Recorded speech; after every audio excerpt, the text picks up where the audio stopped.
TikTok livestream, Filipino boy band SB19 gave their dedicated fans an exciting tease about their upcoming plans.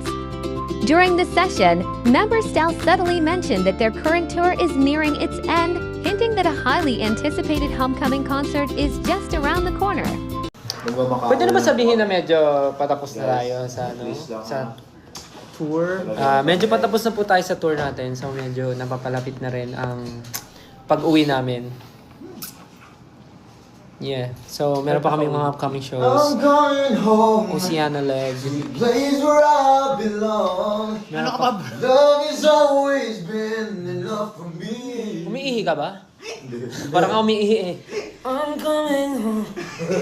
Yung pasi, Gano'n ako man to, gano'n. postura ko habang kumakanta. 2 days on. The idol group also opened up about their recent experience performing on the popular YouTube series The First Take during their latest visit to Japan. The group, known for their powerful vocals, captivated audiences with their memorable rendition of their hit songs. SB19 now holds the record of the only Southeast Asian group to perform for the 4th time at The First Take. Cause if I'm living anyway, Kinakabahan I'm kayo. spending every day. Running in bed. Hindi, pero ibang klase yung TFT guys. Hindi may mga tawag ng tanghalan na yung dito. Tawag ng tanghalan dito. Alam mo yung feeling ng TFT, parang ka nag-audition ulit. Ayun. Sobra.